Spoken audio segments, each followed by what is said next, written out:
Hey everybody, welcome back to CALLOUS ADV Legends, and in a series where I am interviewing many legends of the game, I think today I have a legend among the legends, one of the very best to ever do it. I am here with McMeghan. Thank you so much for being here. I know it's past midnight for you right now. I really appreciate the time. It's a pleasure to be here, man. Thank you for having me. And as you would know, being around past midnight is not a problem for me, so don't worry. So, probably not applicable so much in this interview because I think anyone who remotely cares about competitive Gen 3 probably knows who you are, but for those who may not, just in case, could you please just give us a brief introduction as to who you are? Yeah, not a problem. So I go by McMeghan, and some people know me as Roro, which is a short handle of my IRL name, and I use it on Discord. I've been around for quite a while. I've been active in Smogon tournaments for, I would say, looking at the dates, it's around the last 12 years now. And I was even playing before that, but outside of Smogon and on and off. But yeah, I've been around for a while, and I've always tried to be good at the game, at least, I would say. And Do you need? originally you're Belgian, correct? But you've played on the French team in World Cup, is that right? Oh yeah, yeah. Okay, so as for the IRL part, I'll keep it brief. But I live in Belgium. Yes, I've played for France in the past when Belgium was not a team. I've played for all of Benelux in my very first years. Then France when Benelux was not a team anymore. And then I moved to Europe, which I stayed until this year, and I think the team will be disbanded. Outside of that, I work full time in hospitality, and that's pretty much it as far as I want to talk about my IRL. Yeah, absolutely. So, like you said, long career. Have been around a long time, but let's start at the very beginning. Let's start in the early days. What is it that got you into, I mean, Pokemon, and then after that, competitive Pokemon in the first place? Yeah. Okay. So much like most people of my age, I Pokemon became a thing while I was a kid, so I would say around 10 back then. And most people at my school were playing it. It was airing on the TV. I was just a fan, like everyone. I would say I would play on every cartridge game, and that was it. I would say, and I moved to competitive when I was around 13, if I remember correctly. So the way it went is at the time internet became a thing too, because when I was a kid it wasn't. But when I was 13, internet became a thing in most houses. So I got it installed in my own place. Well, my dad did, I mean. And I would like just Google anything about my interest. So I started Googling about Pokemon, and I discovered some French websites were like talking about the game and having a ton of information. So first I would learn about the game itself, like just completing the decks, areas of the game I wouldn't know about, stuff like this. And then I remember specifically, so there was the premier French website at the time was called PokemonFrance.com or .fr, I don't remember exactly. But I do remember there was a subsection on the Gen 3 pages of the game, which was strategy. And basically, there were a few pages dedicated to competitive Pokemon. They were just explaining the various terms that were used in competitive, like sweeper, stole, annoyer at the time was a thing, and rules like this. And since I was just curious in general, I read those pages and it ticked my interest. But what really set off my venture into competitive Pokemon was the page about Net Battle, which was the simulator at the time to play ADV, which was the main gen. So there was a whole page dedicated to Net Battle, and that's where I learned that you could play online with other people, which you couldn't do at the time. So I read about it and I wanted to try it out. So I installed Net Battle, and I just used the Pokemon that were advised to be run on the competitive pages from the website. So I remember clearly I had Blizzard's camera on my team. I don't remember the rest. I just remember Scum and Bliss. And that's pretty much how I got into competitive Pokemon because I downloaded Net Battle. I started playing against other people. Keep in mind that there was no ladder on Net Battle, so you would have to individually challenge people. And yeah, I just liked it honestly. Then I started going on websites that were dedicated to competitive Pokemon as a whole. So I remember I was talking about it on a video game website called Game Cult, which is still running by the way. And yeah, I was rating team with other people. I was just talking with them. And that's how I got into the game originally. If you don't mind expanding on this section, on this section, Please. I will I will divide I will divide it into two because so that's how I got into the game, and I got quite competitive too because the things that really made me competitive was that I was attending IRL tournaments too on cartridge. So getting good at the game would help me for the IRL tournaments, and And it there was like a big thing during my teenage years. I would say something that really kept me going. The sense of community around the game and just being good and being appreciated for being good, stuff like this. and there was enough of a community around where you were at that time to support that. How many people would show up in real life to a cartridge tournament? Oh, it was actually quite big, honestly, because Pokemon was still quite popular. And I would say we would have at least, I would say, 80, 90 entrants Oh to those wow, tournaments. dozens and dozens of competitors then. Yeah. And like there was a entire structure about it. Like there was literally a circuit that was run in Belgium and France. So I would travel with my family at the time and even some friends I made.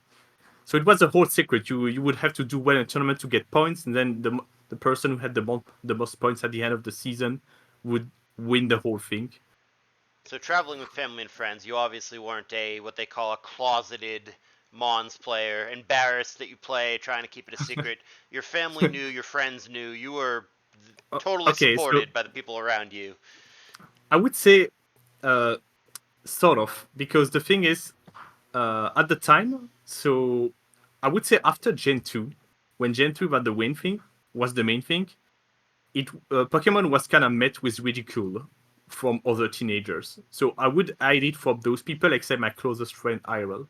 My family knew about it. I had no problem with it. When I would travel with tournaments, it was with my brother, my family, and another guy from our school who was into Pokemon. But we were definitely not like Pokemon was definitely not a thing at all at this point, outside of a few outsiders.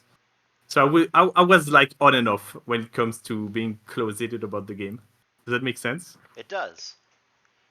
So, Okay. two-part question. I first of all, do you even consider yourself a Gen 3 main? Because those who go back long enough, I remember you playing Black White and SPL. I remember watching you play GSC. I've seen you play DPP. You kind of do a little bit of everything. So, do you Yeah. even consider yourself a Gen 3 main? And if so, why did you choose to focus on Gen 3 rather than any of the other things that Pokemon has to offer? No, I do, especially nowadays. I would say it only really became a thing a few years ago. Uh, because so I spent a lot of time on this game, and I would say for the first half of my quotation mark career, I would try to be on top of every gen because I had a lot of hunger and I would try to win everything. But then as time went on, I had less motivation and less time for the game, or at least the motivation comes and goes, but the time definitely was not as present as I used to be. So eventually, I decided that I would only play what I genuinely want to play instead of playing everything.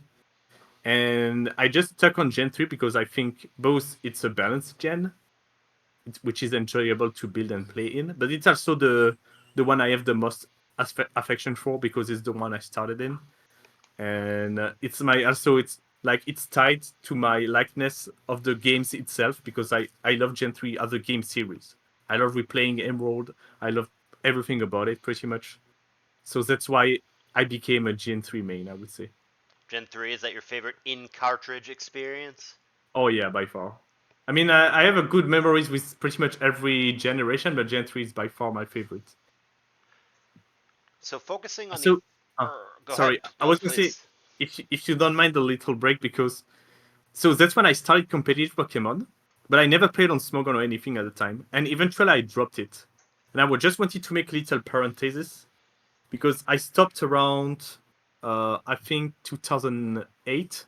So I played actively for 2 years at the time. Then I stopped playing because IRL got in the way. I just lost interest.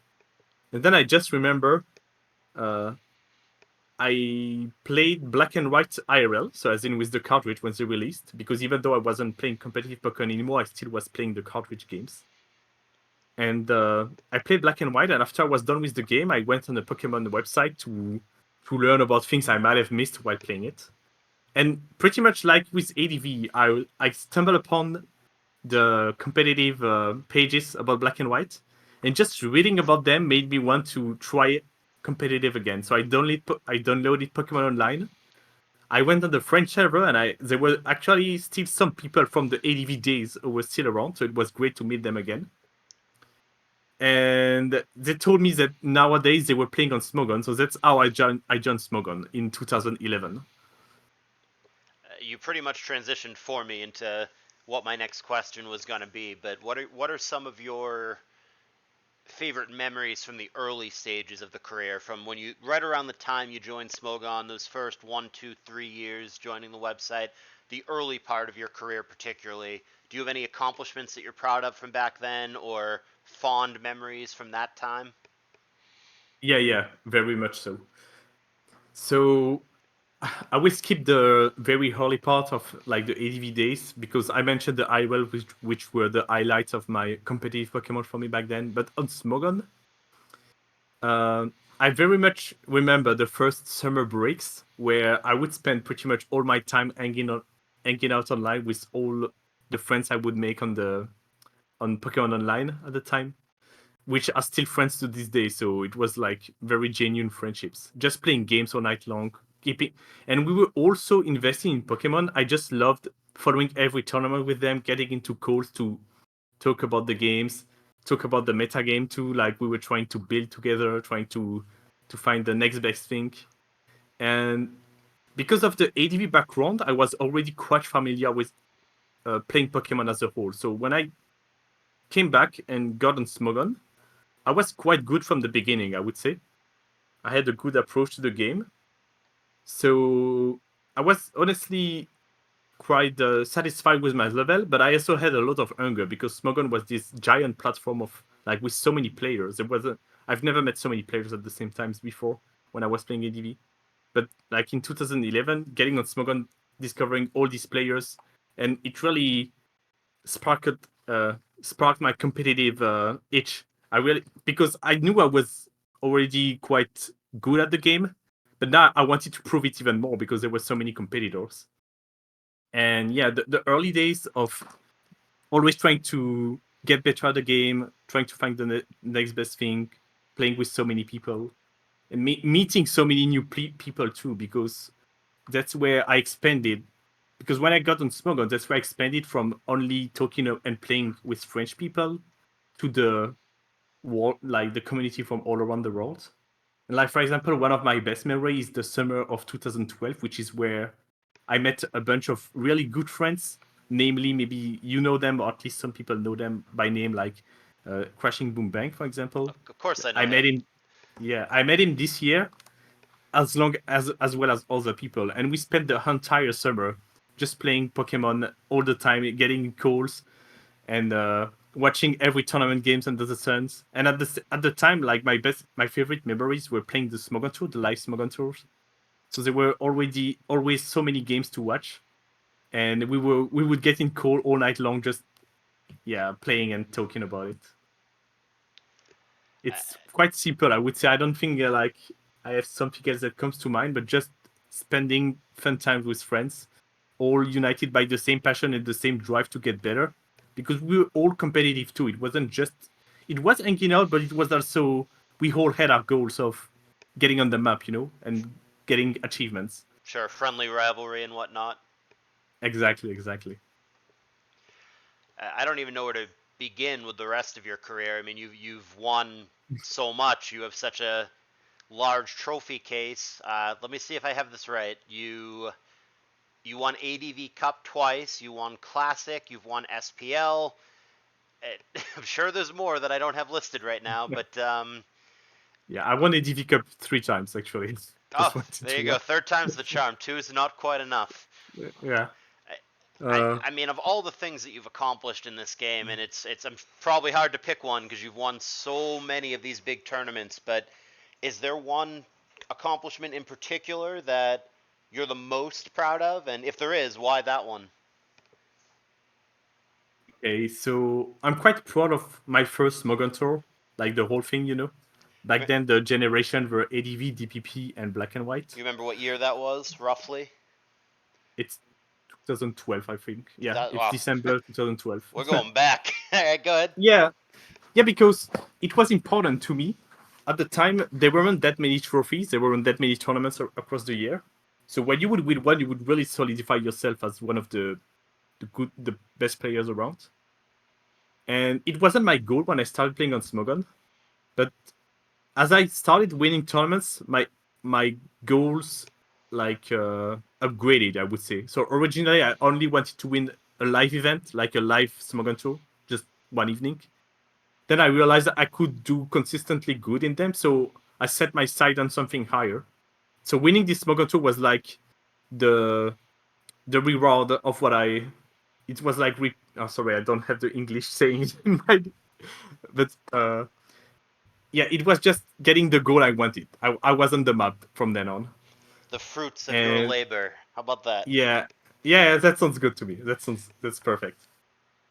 I was quite proud of my run too because I beat some good players convincingly on the way.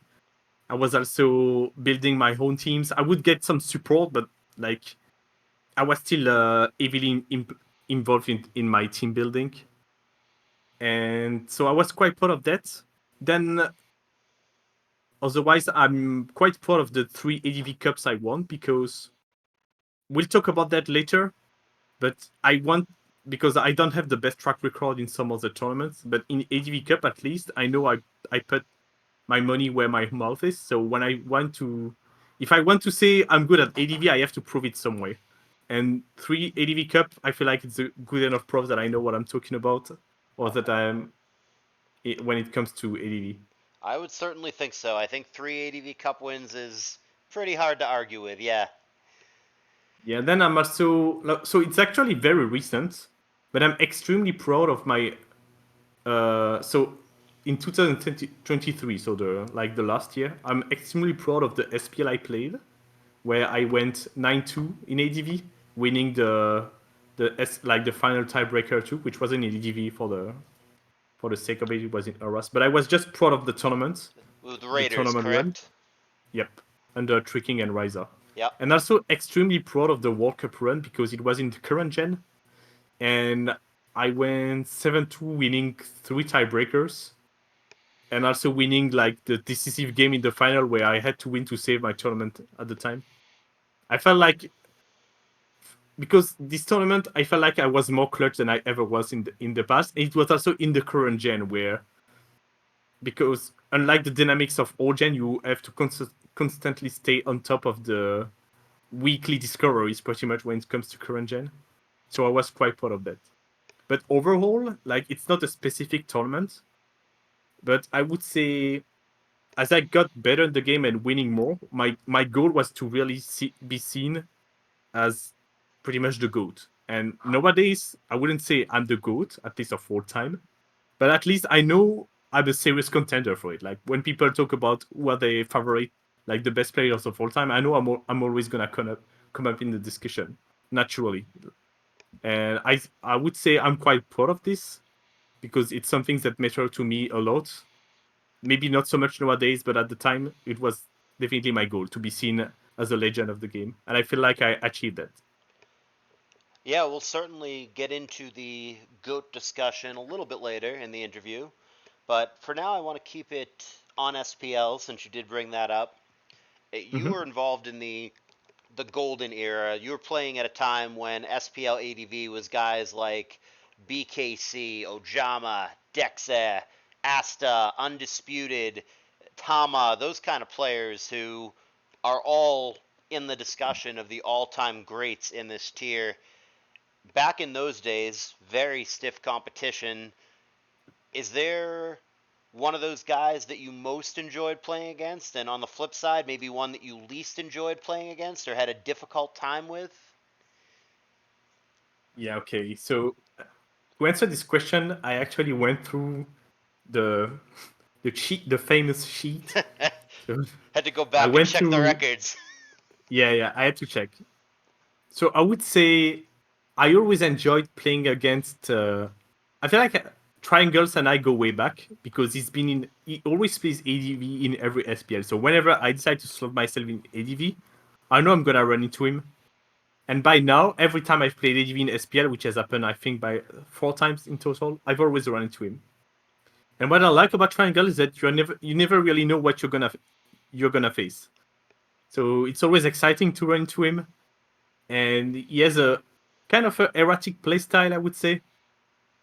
So I have good memories of facing him, and I have like two of my closest game that I remember that I have some kind of a special attachment to against him, which was in my SPL 6 campaign where I played for the first time ADV the full run, and I had quite climatic games against him during the regular season and then in playoff.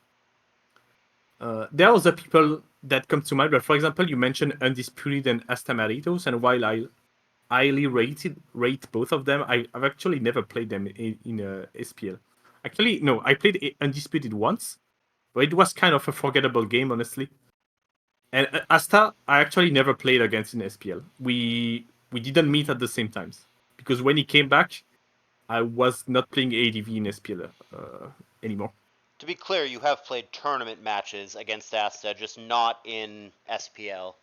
Yeah, and even in tournaments, we often not run. We often didn't run into each other. I think I only have one game against him in memory, maybe two, but only distinct memory of one. So yeah, we. I don't have a good a good history with him.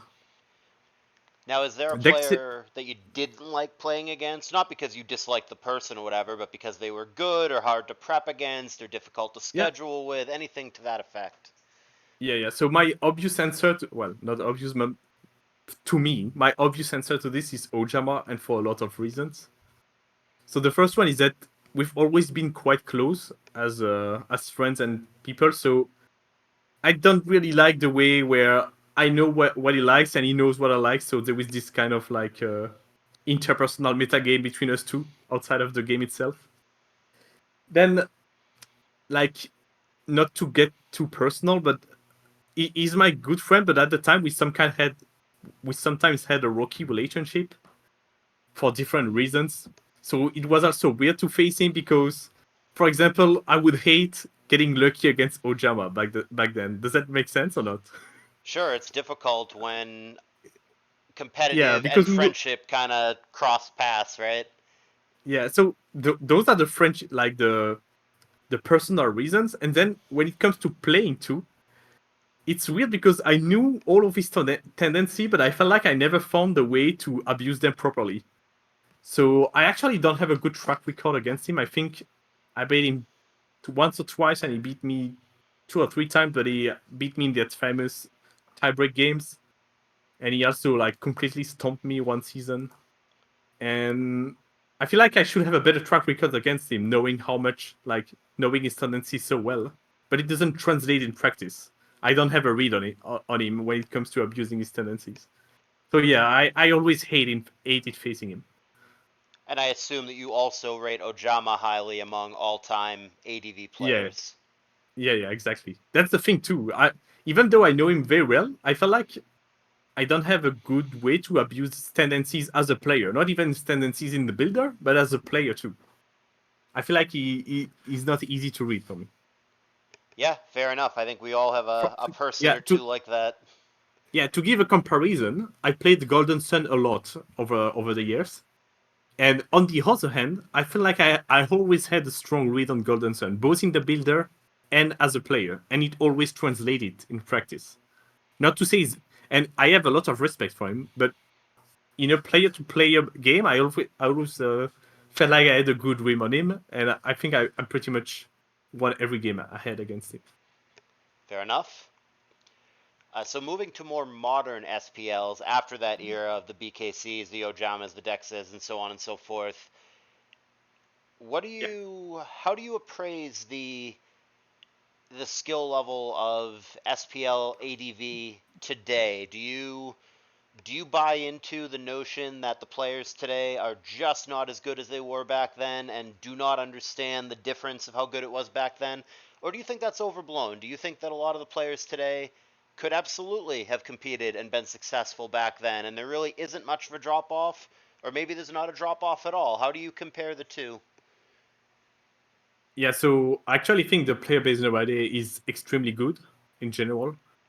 Uh, and I think the ADV scene is doing extremely well. There are a lot of very active players. They so I've always tried to keep track of everything ADV related, and even if it's not the case right now, I know my stuff enough. And I would say most people, when I watch them play, I can tell they have strong fundamentals at the game, which means they don't win of only of matchups or of preparations. They just know how to win. They know how to play aggressively. They know when to pace down. So I definitely think they would be able to hang out with the best from the times. These are just names at the end of the day. Some people from today are extremely good, in my opinion. I would rate HCLAT in my top 10 ever without a single doubt, and I'm sure it would destroy most of the competition back then. The thing is, what I'm sure of, but that can be seen in every generation. It's not only ADV, but nowadays we have much bigger access to teams in general. So the standard for bringing a good team to a game is much higher than back then. I felt like people gambled a lot more at the time with their team. Yeah, I mean, if you want to go Uh, back far enough, I mean, some of our listeners who are, teenagers right now might not even realize this is a thing, but you were playing in SPLs back before there were even replays. Back in the day, it yeah, was there were we didn't have logs. replays. We didn't have team dumps, so it was harder for new people to get into the gen. And when they did, they would pretty much always bring trash. Whether nowadays it's easy to get good teams, so you learn the fundamentals of the game easier. Then you get better, and when you get better at the game, you can like implement your own approach, and then that's when you end up with like all the new names we have nowadays. They all started with cookie cutter teams, and now they have their own print of the game, and we see them in tournaments. They're doing well. They have strong fundamentals, and I think very they're very good. I rate them quite a bit, honestly. So, not necessarily divulging your every dirty little secret since you are still playing and trying to win tournaments, but could you walk us through your preparation process in one of these tournaments? How do you go about choosing your team? Man, I got to play against BKC next week. Man, I got to play against Triangles next week. What is it for you that makes you decide to bring a team, not bring a team? Where do you fall on that spectrum of picking your team based on your opponent and their tendencies, trying to counter team them, whatever, or more on the other side of I don't give a shit what they're going to bring. I'm just going to bring the best team that I can, a team that I'm comfortable with. I don't care what they're doing. Where do you fall as far as that classic debate? So that's a good question, and the thing is, I'm gonna uh, purposely stop myself from spending a half an hour on this question because I went through so many phases over time when it comes to preparation, and it's also definitely, in my opinion, my weakest part of the game because I honestly hate preparing games. I dislike thinking about if I could, I would love to just go to a game, not care about what my opponent tendencies are, just bring a team and be done with it. But then I can't because people analyze, like people prep. So if I always bring the same thing, I'm just gonna get like stomped eventually. Then I have my own. I would say it's like pre-game anxiety, I guess, where I'm gonna think about stuff like, oh, I can't always bring the same teams because my opponent is gonna prep against it. So what do I do? I do? Do I try to ex- uh, do I try to see what they're gonna bring and adjust accordingly? Do I bring something I'm comfortable with but is not close to what I brought so far? Or do I just reuse? I always go through all these questions, and at the end of the day, I do not have a definite answer. And that's why I consider it the weakest part of my game, because I'm always very undecisive when it comes to what I'm gonna use. Anyone who has teamed with me or know me also knows that, and they are often surprised, especially for new teammates, for example, in team tournaments, because I'm never settled on one team before a game. I'm always gonna keep like 5 to 6 teams around, and I'm just gonna go with the vibe right before the game. I don't know, honestly. I don't have a I don't have a preferred method. I would say in recent years, at least, I almost always just pick something I like and am comfortable with, even if it shouldn't match well against my teammate, or even if I've been using it quite a bit recently. That's what I had them doing. In the past, I would try to prepare for my opponent's tendencies, but that takes a lot of energies and times. And I know people do it, and that's great because that's how sometimes you see like completely brand new stuff. But personally, I don't know. I'm not good at it. For example, I'll look at my opponent's teams. I'll have a few ideas of things that would go do well against them, and then I will not actually put the time and practice to turn these ideas into actual teams. So I'll just default back some things that feels comfortable to me and hope for the best. Yeah, that sounds like a hell of a headache, and especially as we get older and Yeah, have less free time, it's probably pretty difficult to grind through that process. yeah. So that's the thing. It's always been a thing for me. But when I had more time, it was not so much of a problem.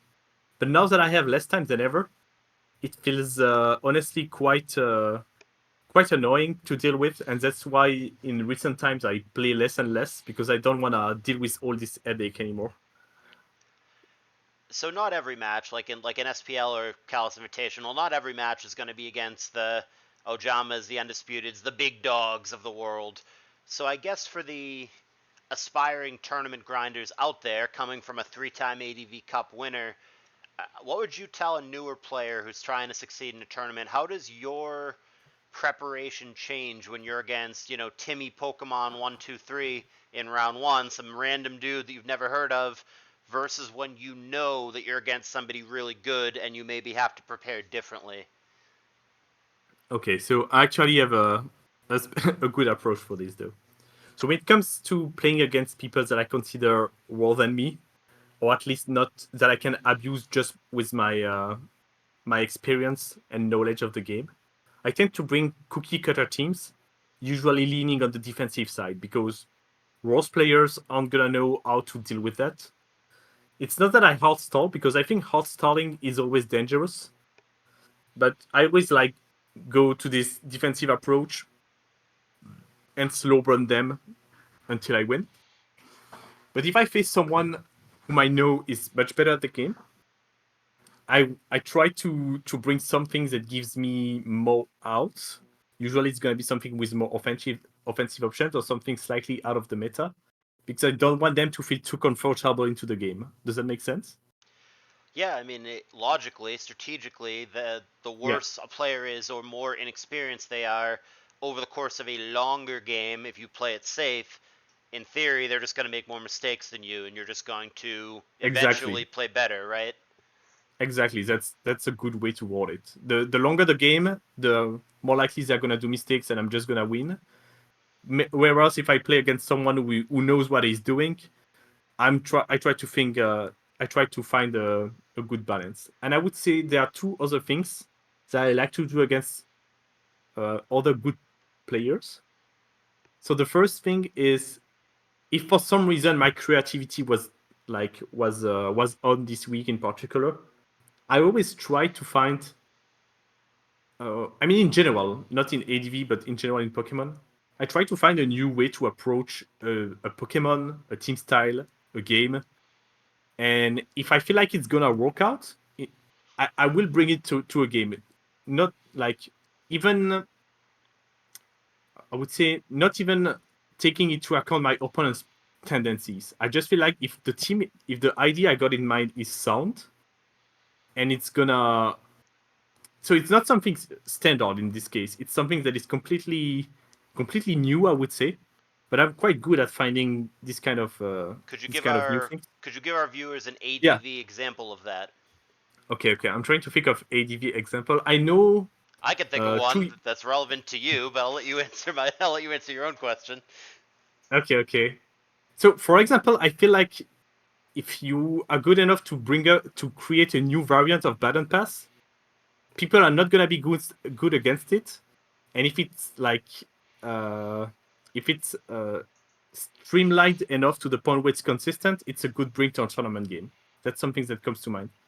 And I know 2 years ago, for example, I made a new kind of CM pass around Lunatone, and I brought it to a few ADV Cup games because people didn't know what they were running into, pretty much. And I love this factor when people don't know what they're against. You know, they're gonna make mistakes, and you're gonna capitalize off big time. Oh, that's sparking a different memory. I don't remember what tournament it was. I remember you winning also with Agilipass in ADV, passing to Machamp, was it, in the back where you Zapdos Agilipass? Yeah. Okay. So to give another example, maybe what I did win with was agility pass to the sub Breloom thing. So sub Breloom with leech seed. Yeah. That's something nobody was like seeing at the time. But in my head, when I thought of this, I was like, okay, I know that's gonna work out, and they're gonna walk into it because they don't know what they're against. Doesn't it? So that's something when but like I said earlier, the creative needs to be on because you need to think of something new to use instead of just bringing something that is tried and tested. So you're always trying to innovate and push it forward when you're against someone that you know is good. I feel like if I can, I will, yes. It's hard, obviously, but if I can, I will. And something else that I try to keep in mind against other good players is that I try to bring a bit more volatile stuff because, so things that I consider volatile, I will say, for example, maybe either relying on stronger moves like Hydro Pump compared to Surf, or maybe relying on a team that doesn't have the most sound defensive synergy. But it's not really a big deal because you only play one game with it. So even if it's weak against something in particular, if it has stronger upsides, that's worth bringing to a tournament game. And I like to take the strong upsides against other good players. Is it fair to say, as a general statement, and there are, of course, exceptions, but generally speaking, is it fair to say that the weaker you perceive your opponent to be, the more defensively inclined you become? Yeah, definitely. And I think it rings true to a ton of players. Yeah, I agree. I think that's a common accepted strategy among top ADVers, and I'm hoping Yeah. that people listening who want to get better at this are taking note. Yeah. That's the thing, right? Because defensive teams aren't volatile, so you are putting the best odds for yourself against a worse player. But if you play someone good, your defensive team is gonna be so much worse because there are actually so many ways to abuse them, and a good player is gonna know how to play around it. Right, that's something I've preached in a lot of my videos where if you're just against some random who is just playing cup for the sake of playing cup, they might beat themselves eventually, but you could play all day against the Astas, the Linears, the Ojama. They aren't going to just punt the game. They aren't going to just beat themselves. They aren't going to just Yeah, utterly choke and hand it to you. You have to beat them. You can't rely on them beating them. yeah, exactly. So, as far as because your career is so long, I mean, you're talking about net battle. We talked about you playing before replays were a thing. You've seen so many changes to ADV, and I don't just mean the metagame. I mean rules. I mean, you were there before Sandvale ban, rest talk changes, all the baton pass changes. Today we've got people talking about banning sand attack, banning swagger, that kind of stuff. I don't want to throw a million questions at you at once. We can kind of break it down, but are there any current bans that you don't necessarily agree with? For example, where did you come down on the Sandvale ban at the time? And likewise, do you agree with the current baton pass rules? So I think I've actually been pro-ban on every issue we've had in the recent years, and I think everything we got as a result was a good change for the tier. I disliked Sunveil heavily, and I'm glad it's gone. Rest Talk is a mechanic change, so it's hard to have you can't really go back to it.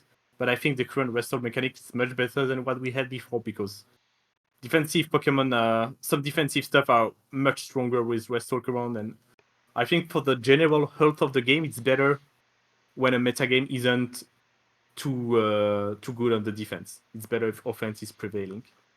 So that's another one. Battle Pass, I'm glad it's been nerfed a lot, and I think it should still be nerfed personally.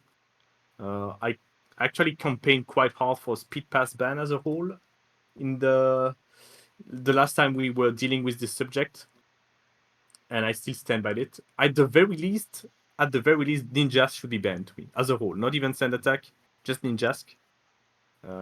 And yeah, I feel like Speed Pass could go, but if ninjas was gone, that would be fine enough. So you're not opposed to stat pass per se. You think passing swords dance is okay. You specifically want to get rid of speed pass. Is that right? Yep, I think speed is fundamentally the best stat, the most important stat in the game because it dictates who's gonna get a hit before the other one and who's gonna get the initiative. So that's pretty much what decides the whole game to me. So the other stats are fine. Like if anything, I feel like they allow for creative team building and good like a wider range of offensive options in a tier that is like quite favorable to defense. So I'm like you said, if it was entirely down to me, I would keep all the stats passing except speed. Okay, so obviously you wouldn't ban dry pass then. No, You obviously not. you would ban sand attack. You said right? I didn't mention it, but I would, yes. Okay. How are you on confusion moves? Do you get rid of Swagger? Do you get rid of Confuse Ray along the same lines? I mean, I don't think they are. So I feel like we lose nothing by banning them. So if you ask me point blank, would you ban them? I would, because I feel like we lose literally nothing by banning them. They have like literally no competitive relevance at all outside of trying to cheat some win through usually in the context of speed passing. I'm pretty sure if you ban speed pass, confusion in general is not even gonna be a problem, except if someone tries to make like some swagger Jolteon swagger aerodactyl thing, just to buy some turns. But it will be so inconsistent that I don't think we'll ever see it be a real thing, you know? Yeah, I don't get me wrong. I'm just picking your brain. I'm not necessarily No, saying no. that I would ban these things. I'm just seeing where you stand. But I'm entirely sure 100% because I think I honestly have a better understanding. It sounds cocky, but I think I have a better understanding of Baton Pass than most people because I've used it myself. I think I'm good with it too. I've built with it, and I've also dealt with Baton Pass when it started getting banned from other generation because I was the OUTL, so the OUTL leader of the main gen, where it was still not banned from the main gen, but it was starting to be optimized and like seeing much more usage in tournament, which led to all the bans that we know of in the later gens. Anyway, so just to go back to say that speed passing is the most important and broken aspect of Battle Pass, and that's the only reason that confusion is a thing because confusion allows you to buy of the sometimes one or two free turns, and that's all Battle Pass needs to win a game right off the bat. But so So we're I'm sure. clear, regardless of the speed part, some of the bans that have already been implemented, you agree with, right? So like Ingrain, Yeah, for example, get rid of yeah, it, or definitely. Soundproof, you would say no way, right? Sunproof was a good ban to me because the best way to deal with Battle Pass is Roar. So once you block Roar, Battle Pass just works out. But once again, I think so. I would have to test this one, but I'm pretty sure if you ban speed passing, Soundproof could come back. I don't think it would be a problem. But not Ingrain. No. Ingrain is too is too much Okay, because I it know, I blocks all agree. phasing. But I'm pretty sure some proof should be fine because without speed pass, like battle pass is nerfed so much without the speed aspect. Where do you stand on the nuanced issue of what they call complex bans? For example, an ADV relevant one, Eden's Embrace was for a long time a proponent of banning hypnosis on Gengar. Not hypnosis as a whole, but specifically hypnosis on Gengar. How would you feel if you were the sole decider about bans like that? That's a good.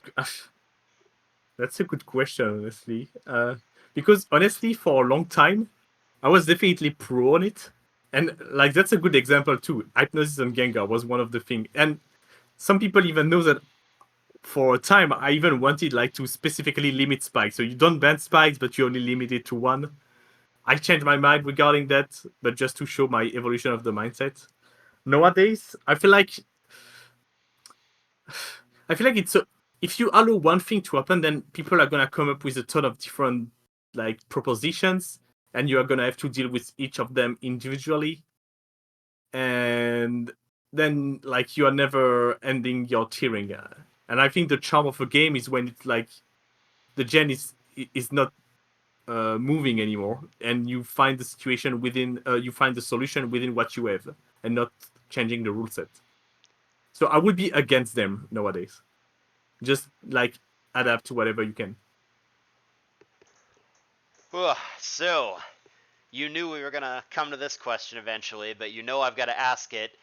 You were involved, and it wasn't your fault that you were involved, it just worked out this way, but the year that you won Classic resulted in one of the most infamous and well-known moments in all of competitive Pokemon history. Lavos, unhappy camper when he lost to you in finals, made several provocative statements in his quit post. Some of them were directed at you. He said that he thought he prepared better, he played better, he deserved to win that match. I guess a multi-part question here. What was your initial reaction when you first saw that post, and did it take away from the accomplishment for you? Did you feel bad about it? Did it make you feel less good about winning? And hell, I mean, do you feel there was any truth to what he said? Do you think that he at all prepped better, played better, deserved to win that match? So I'm gonna try to answer everything. The first thing is the post itself. When it came down, I was still too happy about my own win to even care about what he posted. I'm Absolutely. pretty sure I got told by other people about the post rather than discovering it myself. And then when I read it, it didn't. I will be honest, and still to this day, it doesn't affect me one bit. I don't think it took anything away from my win. I think he mostly posted this not as an attack to me, but just as his grievance toward the game and the situation, I because it agree. always sucks to lose when you get axed. So I never took this post as a personal attack or him like talking down on me. And I think to this day, like I haven't talked to Lavos in a while, but we would respect each other as competitors. In fact, beating him would probably be among my favorite like personal feat. I will go back on that in a bit. Uh, Regarding was he better than me this series? Honestly, I wouldn't say so because he beat me in GSC and ADV, and I think he got slightly luckier in GSC. So and people never mentioned it by the way, but I think he got slightly luckier in GSC. But it wasn't the situation where I was gonna win, then I miss a move where he gets a crit and he beat me. So it's not a robbery. Do you get the difference in what I'm Absolutely. saying? Yes, I do. Right. So then he beats me in ADV quite cleanly too. I think I was one flinch away from winning, but then it would be me getting lucky, but it was a close game. Then I think I know some people mentioned the RBY game, but I don't think I robbed them in ADV. In RBY, I think my game plan was much better and it translated. I did I did get fortunate, I would say, because I had some odds going my way, but it wasn't a robbery. It's not. Once again, it's like Jesse. It's not a situation where he was gonna win, but then I get some things that prevents him from winning. But to Then be there is the black and white game where I win cleanly. Sorry, go ahead. Oh, just to be perfectly clear on where you stand, you don't at all look back on that and go, man, he probably should have beat me in that series. Yeah, I kind of BS'd him out. I kind of got lucky. You don't feel that way at all.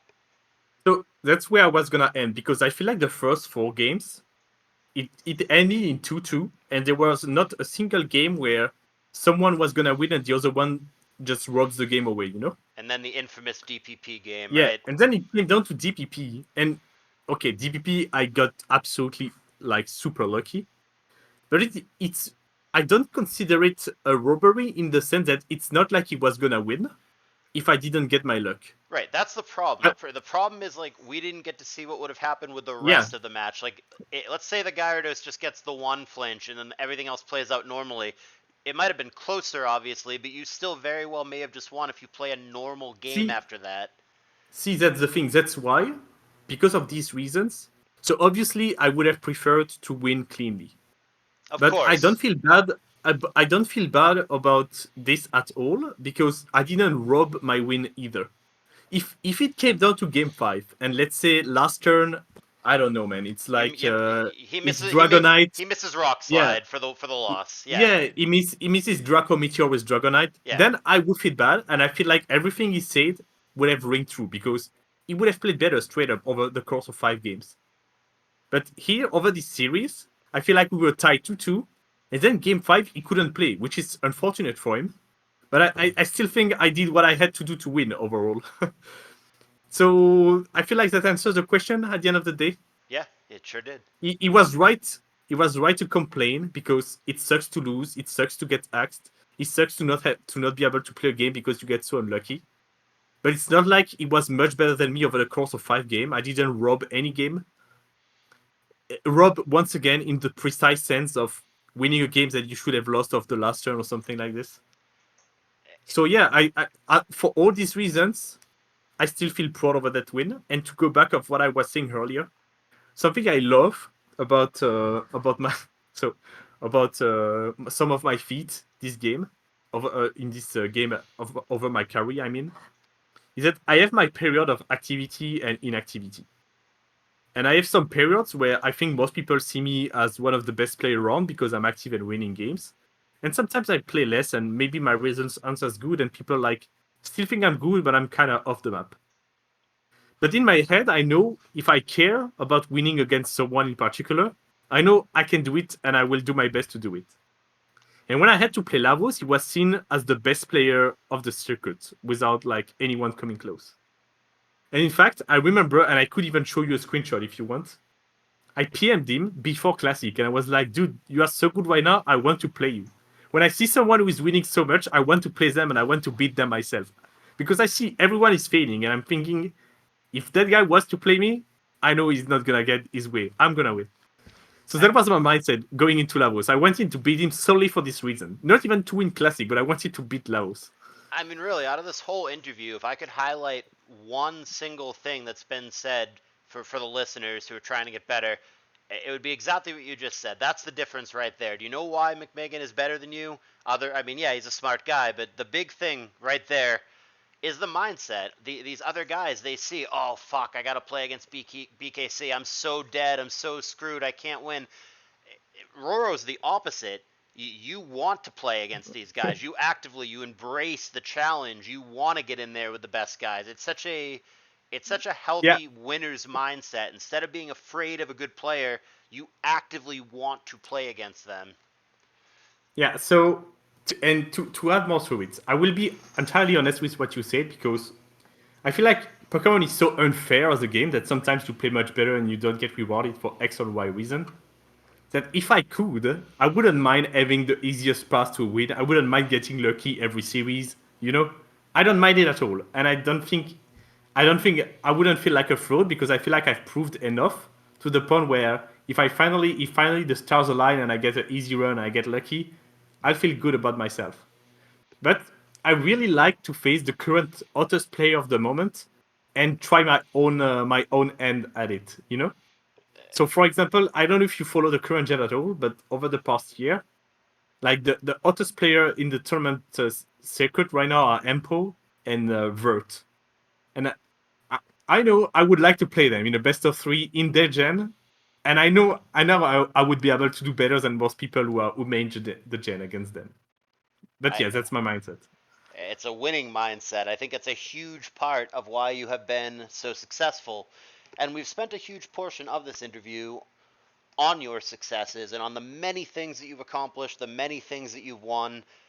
But you know, I've got to ask the opposite question. For all the things that you have accomplished in competitive Pokemon, is there anything that you feel you haven't accomplished? Is there anything that you feel that you've come up short and that you still want to achieve in your Pokemon career? Mm, so the thing is, nowadays, like in my current, at the time I answered this interview, I am honestly, my hunger for the game as a whole has kind of faded away. So I like to keep up with it a little bit. I like to watch some games, but I'm not about building, thinking about the game a lot of the time. I feel like I've accomplished enough. I don't really have goals. I feel like I'm just on a victory lap or something. But maybe more so as a regret rather than a goal because I don't think about doing it. But I wish I did it, but when I had more time and cared more, would be to win the World Cup, but with especially with my close friends. So I really would have liked to win a World Cup with all the Frenchies that I still talk to and meet IRL to these days. So people like Remedy, Ojama, Budouche, all of them. I would have loved to win a World Cup with them. And something I tried twice and failed at miserably is managing SPL. And I would have loved to win SPL as a manager. You know, all my decisions leading to the victory because I like to play an active role in my win, you know. So I feel like managing SPL is the most active you can be, and I would have loved to win that, but unfortunately, I feel like it's past me right by now. These are the two that came to mind the most, I would say. Well, let me tell you the one that came to my mind. You Mm-hmm. played in 6 of 7 Callus Invitationals, and you also played in Gymvitational. So out of the 8 Callus Invitational esque tours, you played in 7 of them. And somehow, 3 time ADV Cup champion and all the other accomplishments that you have, you didn't make money in any of those 7 attempts at Callus Invitational, which is shocking. It's one of the only holes on your entire resume. What do you make of that? Why do you think you were never able to cross the finish line in that particular tournament? Yeah, I know I have a really bad track record in them, and I think it has to do with. So I know like you loaded my mentality earlier, but I know I have some weak points, and a lot of the time when I join a tournaments, which can be on Smogon or the Invitational, but it's worse in an Invitational. I always have very low motivation at the start. For some reason, I don't know. I'm not into it, and maybe it's also because I lost my hunger a lot of time ago. So I'm like, even if I do badly, I don't care. I've run enough by now. Whatever happens. And a lot of the times, the early games of a tournament, I just wing it. I'll just like not even prep going to a game. Sometimes at a pretty bad time for myself. Sometimes with bad teams, but I think it's not consistent teams, and I will try to bring them. And for X or Y reason, I will lose the first round, and then if I lose the first one, I have even less motivation. So I'm trying to half-ass it. And I feel like something that is true for me is that I often grow into a tournament and I'm the weakest in the earliest rounds. Like I definitely think that rings true to me. So if I start badly, I will often not have a deep run. And I think my best run in your tournaments was when I started 2 or 3-0, and then I finished fourth, losing to Linear Curve, which I feel like it's him, it's the goat of ADV. So that was a good enough run for me that I was satisfied with. But most of the runs, I just lose the first series or I go 1-1 and then I already lose motivation and I just alpha-passing in, bring in average team and playing average, not putting myself in the good mindset before the games. And then I'm out of it and I'm like, whatever, I don't care. So I So, would say that those are the reasons.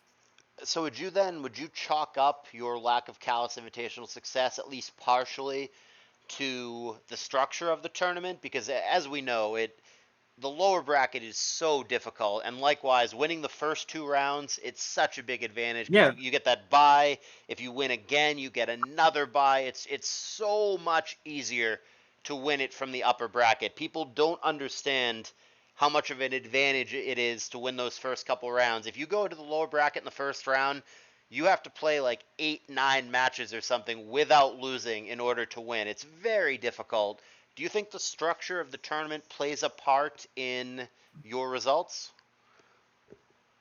yes, but mostly for the reason that I feel like I'm good at growing into a tournament, which is why in ADV Cup usually I do well because I can start the early rounds more safer, you know, and then I'm in round 3 or 4 and I'm already putting more efforts. But then in your tournaments, in round 1, you are already against good players, so you have to try to bring your A game. Like when I talk with the other people who are into your tournaments that I'm friends with, I see them that they are building, they are testing. Meanwhile, I'm just going on the game day and I'm like bringing a team that most people already know if they did their homework. So I already lose the surprise aspect and stuff like this. And then the thing is, I feel like I have to mentally put myself in a specific zone to play good too. Like I have to the day of the game, like maybe 1 hour or two before, I have to to think about all the possible scenarios, trying to be on my A game, which I don't do when I play in these early rounds of tournaments because I feel like I'm just winging it and we'll see how it goes. And it's especially seen on a smaller scale amount of tournaments, like your invitational. And I feel like it also goes to show that I've been playing for so long on Smogon. And with my level, I feel like I should have won more trophies and even got deeper runs. But there's so many tournaments where I just win the early rounds, then I lose, and I'm like, whatever, I'm moving to the next. And as a result, I don't make a deep run because I'm not caring enough early. Does that make sense? Yeah, it does. So I feel like it's an issue that is even more noticeable in your invitational, but really it's an issue that is actually a thing over across my entire time spent played on this game. So, here comes the hardest question of the whole interview. This is the most common question that I've received my entire time that I've been doing this Pokemon thing. I'm sure you have been asked this a bunch of times because of how respected you are. Let's talk about the GOAT. First of all, could you define your personal criteria for what constitutes the greatest ADVer? Because people ask me this, who's the greatest ADVer, but they're all asking me different questions. Are you asking me who's the best player, who's the best builder, who was good for the longest amount of time, who was the biggest influence on the community? What are you really asking me? So the two-part question is, what is your criteria for the greatest ADVer of all time? And of course, who is the greatest ADVer of all time as far as you're concerned? Okay, so me, I would say that three main criteria, but two are the most important answer this question. The first, and I think the most obvious one, is the results. Can you can't pretend to be the best at a thing if you don't have the results to show them. So obviously you need tournament results. Later results too, obviously that's a thing, but ideally both. Then if you want to be the GOAT, greatest of all time, you need some longevity. You can like you could have an amazing like one tournament where you look absolutely unbeatable and above everyone else. But if that's your only result, you can be the GOAT. So you need both longevity and the tournament results. So that to me, those are the two most important criteria. And then I would say extra points if you can also build, like innovate and standardize new sets, new texts. But I don't think I feel like they're just extra points. You know, I wouldn't mind considering someone as one of the goats, even if that person never built or never created something like groundbreaking. As long as they have the tour results and the longevity to prove it, they can be in my my top. So you don't put as much emphasis on innovation. For you, it is just your results and how long were you good for? How good were you and how good were you over a long period of time? That's it. Yeah, yeah, it's a factor, but it's not the most important. but it is a factor nonetheless. And pretty much everyone I consider to have a claim at GOAT of the game, but in ADV will actually feel this this criteria, because I feel like actually it usually just happens naturally. Someone who is the GOAT at the game will usually be so not only through playing, but like team building is such a big factor in Pokemon that someone who is good at building will have it translated to tournament results and will end up with a GOAT claim. So with that criteria laid out, what is your answer? Who is the greatest ADVer of all time as far as you're concerned? I mean, there is not even any hesitation for me. It's linear. Not even no question asked. Point blank. There's nobody Nah, that I you think mean, is super close to him. It's the linear curve is number one, and that's it. yeah. So I have a good reason for this, because I feel like I've played everyone, and if I didn't play them, I at least watched them play Sure. a lot. So, for example, earlier this interview I mentioned Asta. I didn't play Asta Maridos too much, but I watched him a lot. And I feel like almost every single ADV player, when I watch them or play them, I understand the reasoning behind their team and behind every play they make. And when I play them, I feel like they are at least on my level, you know? And I think Linear is the only person whom I've played against and watched play, and he comes up with things that wouldn't even cross my mind, honestly. Which, to be fair to me, is a quite an exception, because I think I have such a strong understanding of the game. Linear make plays that I would never even do myself, or even like they wouldn't even cross to mind. Or he make double switch that puts him in such a good like position early in the game or late in the game. I feel like he has everything to his game, and maybe I'm just idealizing him, but that's how I see it. And I've discovered a bit later, like so after he had already retired. But I ended up talking with one of his friend, which was Altina, who I'm close with. And Altina also told me how he preps, and I feel like his prep level is so serious compared to me. Because, like I said earlier, I just win tournament games, and even when I bring a new team, usually they are barely tested.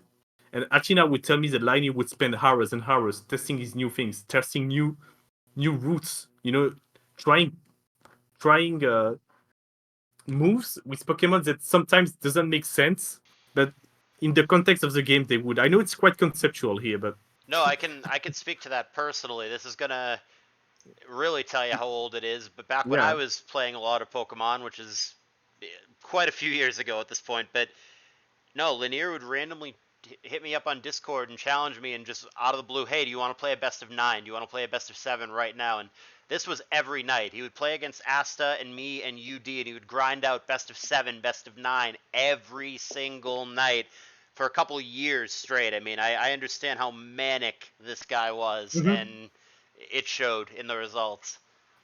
Yeah, so and to go back on what I was saying earlier, so he has the longevity because he won over a long period of time. I think he pretty much got popular during your first invitational, and then he played for I don't know, maybe 5 or 6 years. And during that period of time, he won so much. He won like three of your invitational, or four? No, three, I think. Uh, And he he, ended up he he won 2 of them and lost in the grand finals to Cowboy Did. right. So he won CI1 and CI4.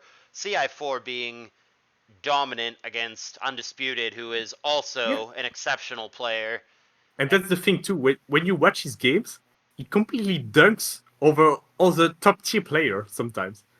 Like it's not even close, and it's not like he gets lucky or anything. He just has such a strong understanding of what he has to do, and yeah, he has everything to his game in IMO, and he would always like innovate too. Because so I know a lot of people uh, have said that he gets quite uh, not assisted in the team building, but I know how he preps a little bit, and he doesn't use teams that are straight up given to him. He will take the idea and then he will refine it. So at this point, it's pretty much his team.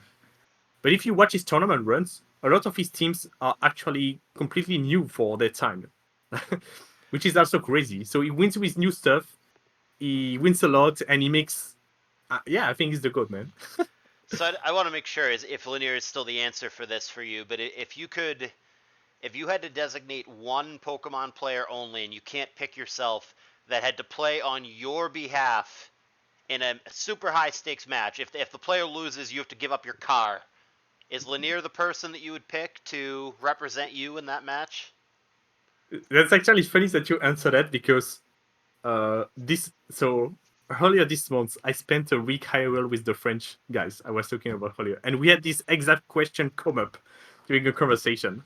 And my first answer was Linear ADV and Eric Troller RBY if RBY is best of three. Sure, So I meant ADV specifically, but yes, of course, Troller and if it's RBY, if it's yes. ADV, if it's ADV, not even a question, not even a doubt, I would pick Linear. And Yeah, I that there are some players I consider to have gold claim in even in ADV. Like I could mention them. I think ABR, Ojama, BKC, Astamaritos, H-Clat, even Undisputed to a slightly lesser extent to me. But the people I just mentioned to me, these are the goals of ADV. But let me if I have to pick one, it's Linear. No question asked. let me throw another name out there. A former SPL teammate for both you and I. How do you rate our friend Tamahome? I think he's good, but in ATV I don't think he's that good. Okay, so not in the same tier as the people that we were Nah, just nah, discussing. nah, nah. He's good. Like he's really good at the game, but in ADV I wouldn't put him that high. As Fair. in not that high up. He would be good, and I like he's actually one of the only player with a positive track record against Linear too. But yeah, if I have to pick one, it's Linear. So, what's left for you? I mean, you said that you are older, busier, that your motivation's not what it used to be, that you by and large feel like you've accomplished most of the things that you've set out to accomplish. So what does that mean for your future both in ADV and I mean in life? Where does the world go going forward for McMeghan? I mean, to be fair, man, it's been the case. So I don't think it's even that recent, but over the past 4 months or something, right now, I haven't. I have like played the least I've ever played Pokemon in that amount of time. I've followed much less than before. And I feel like I reached a point where I like this game a lot. It gave me a ton of friendships, good memories, even confidence in myself, and a lot of good things. But I feel like I've done what I had to do, and I just wanna focus on other things. I will still care about Pokemon, but right now I do not have the hunger anymore, and I don't have the desire to care about tournament results. So as far as Pokemon goes, I'm just mostly an outsider now, just appreciating the scene without having to put the effort. I still join some tournaments here and there, but with a much carefree mindset where I don't put expectations on myself. I don't care about like where I'm gonna end, even if I lose 1-1. So what it is what it is. But knowing myself, I wouldn't be surprised if my motivation comes back one day, just because for some reason I just love the game. Like I know I love it deep inside. So I wouldn't be surprised if it comes back at some point, but at least it's not in the goal. And I want to more focus more on my RL, just usual spending time, quality time with my family, my friends. I have a much more stable job situation too nowadays. I like what I'm doing. It takes quite a bit of time, but it's good. And yeah, just enjoying my life and trying to spread good things around me. So 3 years from today, are you still playing Pokemon? I will at least play the cartridge games, that's for sure. I'm never gonna skip on a Pokemon title.